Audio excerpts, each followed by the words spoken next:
Thank you so much for having me and for such a warm welcome. It's great to be with you. I've seen many of you at P&A, but it's wonderful to be here at Talk Shop this morning. So Creative Aging Memphis. When you hear the phrase creative aging, if you're in Memphis, you may think about our organization. But if you are in the world, you're going to think about a practice. So our organization is fortunate enough to have the title of that practice in the title of our organization. But creative aging is a practice. And today I'm going to talk to you a bit about that practice and then a bit more about us as an organization and why Memphis should be really proud that we are here and what we're doing and how we're unique to the nation, actually. But first, I would love to share a video with you from lovely Jane Fonda, who you may recognize, and they're going to talk about the importance of arts programs as you're aging. So if you can go ahead and play that. Academy Award winner Jane Fonda, who happens to be Ted Turner's former wife and good friend, turns 87 later this month. This morning, she shares secrets for aging gracefully. Hi, I'm Jane Fonda. You might know me from being Jane Fonda for the last 86 years. So I know a lot about aging well, and I'm here to tell you something very important. You are being robbed of 7.5 years of your life. I'll explain. But first, let me introduce you to my friends. Can I say, sorry, I have a foul mouth. That's Ashton Applewhite, and yeah, that is her real name. Yeah, it sounds made up. In the next few minutes, Ashton and I are going to add 7.5 years to your life. That's a lot of time. People with more positive age beliefs lived an average of 7.5 years longer than people who equated aging with disease and decline. In other words, one way to live longer is just to have a good attitude. But society is doing literally everything it can to make sure we don't have a good attitude. From the beauty industry, Simply ageless. that's what we see every day in the news. Questions are being raised now. How old is too old to remain in office? Lots of people assume we'll end up in the nursing homes, when in fact, less than 3% of us do. Of course, that doesn't stop us from talking about our senior moments. Oh, senior moment. Young people forget things too all the time. When I lost the car keys in high school, I didn't call it a junior moment. We are so brainwashed to equate old age with disease and decline and badness. All that stuff will lead you to believe that getting older is terrible. That's not just a little insulting, it's wrong. Come on, show me the science, Ashton. People are happiest at the beginnings and the ends of their lives. It's called the U-curve of happiness, and it's been borne out by dozens of studies around the world. It looks like a smiley face. So what do we need to make that happiness curve rise? Do we need perfect health? Nope. Money? Nope. Microdosing? I cannot answer that with a straight face. I give up. It's having a solid community, the most important component of a good old age. I know what you're about to say. How do I build community if I don't already have one? There's a million ways to do it, but I'm going to talk about one that you can start right away from almost anywhere. Wait, what? Hey, take it from me. It's true. Could you go back?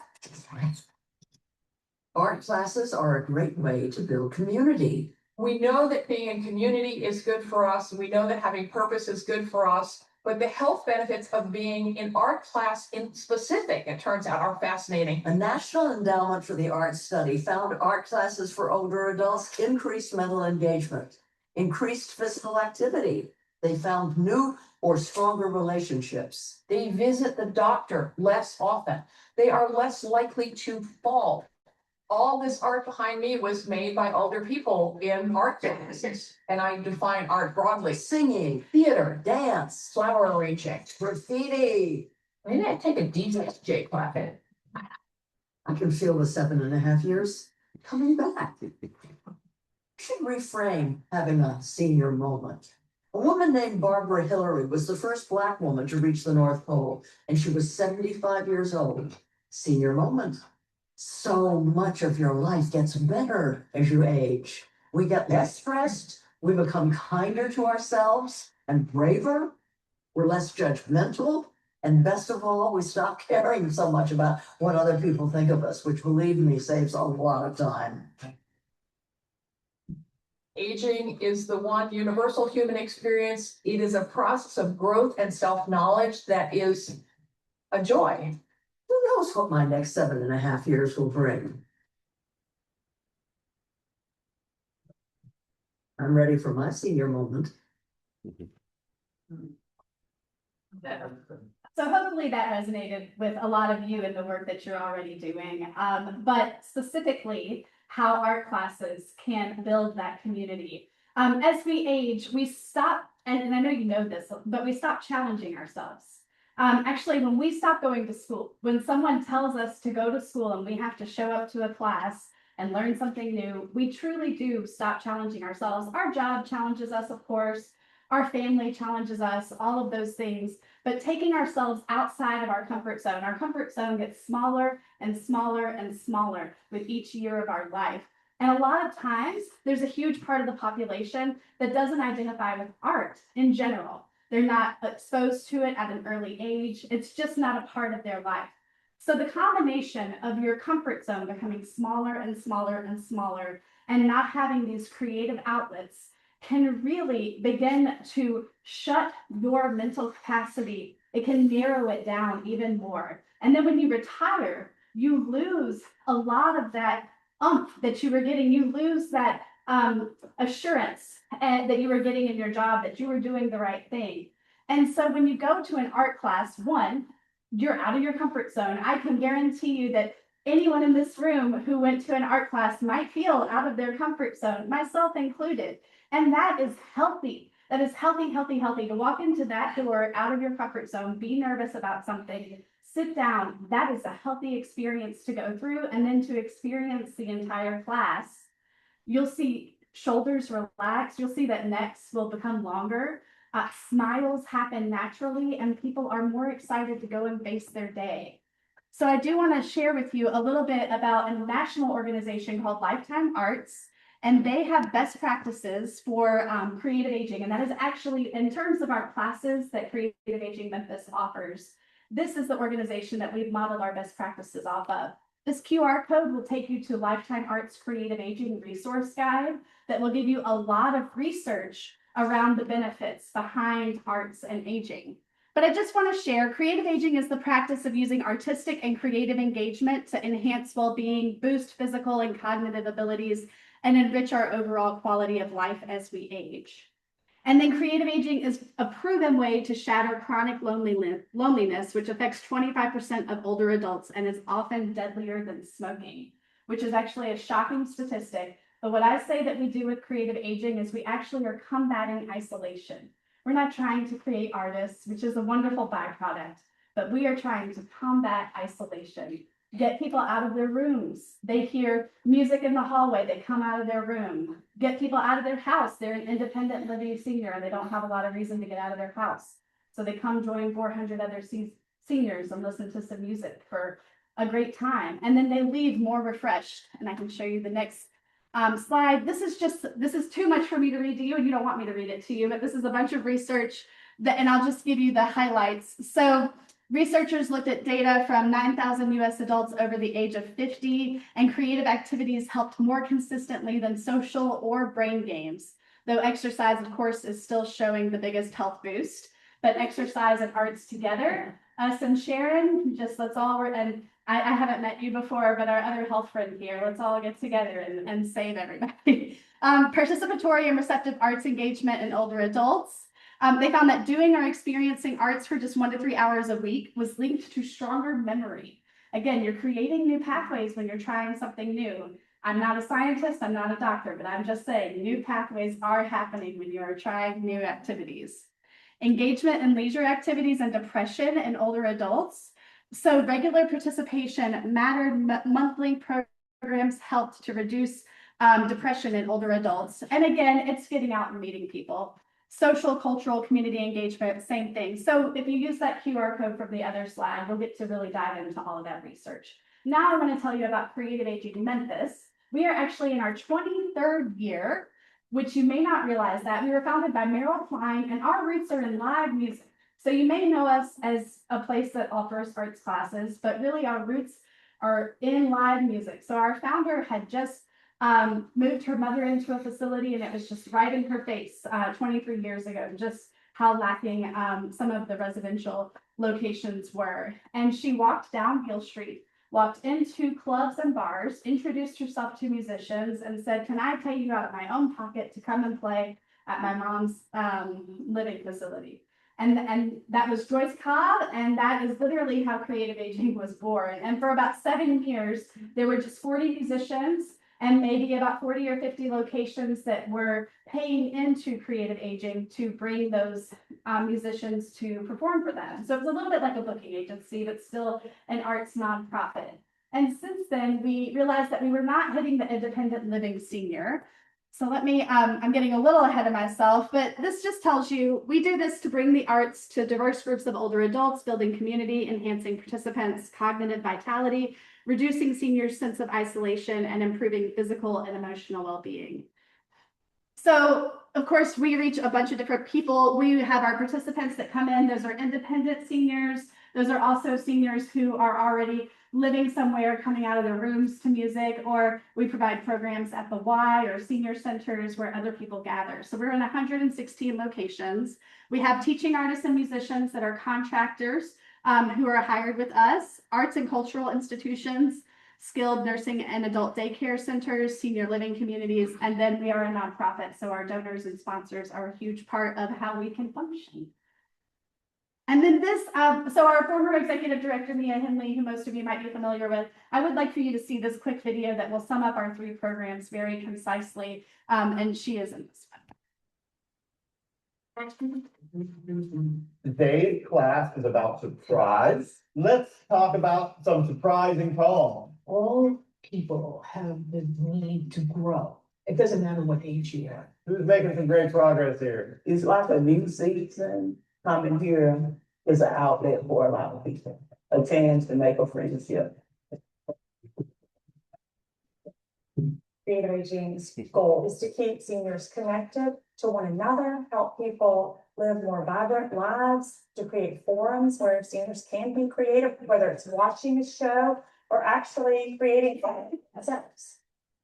Creative Aging has 3 programs bringing musicians and seniors together in residential communities, primarily seniors who were no longer able to leave their community.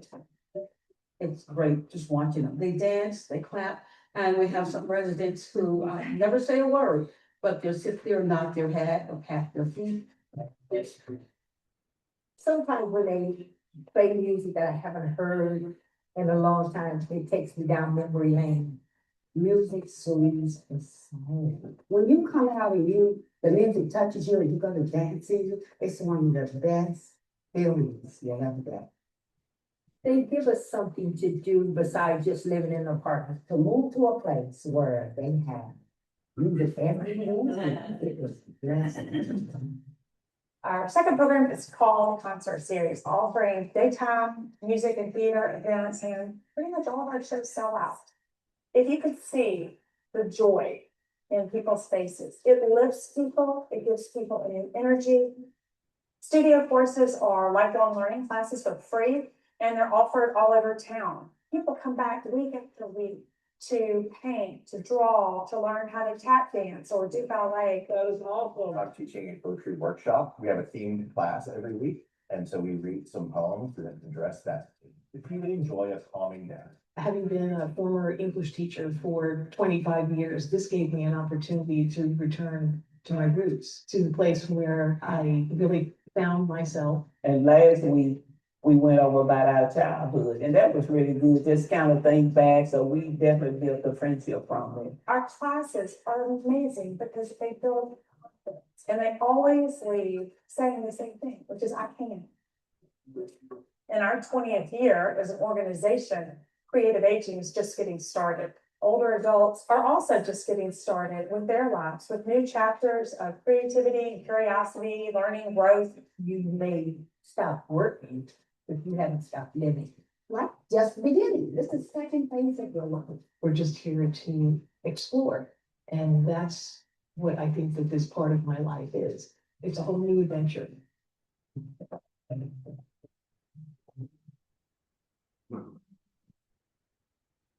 So yes, we have 3 programs. Community performances is that one where I was saying where we send musicians out to give you a sense of the scope that Creative Aging Memphis is doing. In 2025, we provided 1,200 hours of live music in a single year. So if you do some math on how many days are in a year and we're providing 1,200 hours, we're also paying those musicians and those performers a fair wage, which some people may not realize. Some people think that our artists are, and they are wonderfully well-hearted and well-intentioned people, but we are absolutely paying them. They are not volunteering their time. In 2025, we spent 53% of our budget just on paying artists and arts institutions, which was $453,000 into the arts community, helping to retain artists. So that's an extra benefit of what we're doing. So studio courses are those skill building classes. And then we have the concert series, which we have performances at Theater Memphis, the Croc, and we've also added the Shike Center this season. I have some concert series flyers if anyone would like to take any when you leave today. We can kind of skip through these. These are just some pictures for you to see. I'm happy to say that everything in that video was actual Creative Aging footage, which is great. You can just see how many folks we're reaching, and these are all pictures over the years. We are in 36 zip codes, 116 locations. So if you're familiar with our area, which I hope you are, to serve 36 zip codes, you cannot have one size fits all. So a lot of what we do too is really diversifying our options and building genuine relationships with each of those centers. So we're truly serving those people and meeting them where they are. So just more fun for you to look at here. This is a concert at the Croc where there's a concert happening on the stage, but audience members actually got out and danced, which was just pure gold for me. But wonderful to see. This is our lineup of our current concert series. So our concert series is in the 10th season, big deal for us. We have 17 acts this year. So if you're working with seniors, this is an affordable way for them to get out on a Wednesday afternoon for $7 to go to a concert at one of these locations. Several arts partners in town. I don't want to take up all your time with those, but just know that we're working with most of the arts partners in town. We do have an exciting new partnership with the Metal Museum with their new building. We're going to have some copper working classes in the fall. Really exciting stuff there. Let's see. And this just shows you more studio courses, ballet, tap. We have theater programs with the Orpheum, collage making. We do plein air sketching out at the Dixon. Theater with Tennessee Shakespeare, tap dance.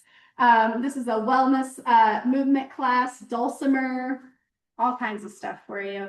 And just so you know, the objective of our classes is to build skills and competence in artistic expression, offer community connection, strive to improve the overall health and well-being of older adults by providing opportunities to stay engaged. We also focus on introducing art making. So you may see this bullet point to prioritize beginner level participants in the room. One thing we do with our studio courses, people are continually asking us for a level 2, level 3. We cannot be a school. So we have made the decision that we are going to prioritize beginners. We are an introduction, and then we will help find people to help them continue their learning interests. But I just want you to know that at Creative Aging, we're prioritizing beginner level folks. And these are just some quotes, and you can find the quotes on our website if you're checking us out. But basically everything, I started with Creative Aging. I was at Theater Memphis on staff, and I was teaching a theater class. And that was my introduction to it. Is that my first warning? Okay. Or my warning, not. I just wanted to let you know, and I can just stop here. Teaching that class is actually what led me to fall in love with this work. I had taught kids for 20 years, and it was not just about kids versus older adults, but it was right out of COVID, and it was right after the vaccine was available. So you can imagine my participants had been alone for however long, and then they got out, and we were in a storytelling group, and they were sharing memoirs, personal stories. And that group, they've traveled to Branson. This was 5 years ago. They traveled to Branson together. They still go to lunches every few times a year. And that's 5 years worth of connections. And one person there told me that they were so thankful to have new ears to hear their stories, because they felt that their stories were boring everyone around them. And honestly, all we have is our stories. And so the opportunity to find new people to share those stories with is very important. That's all for today.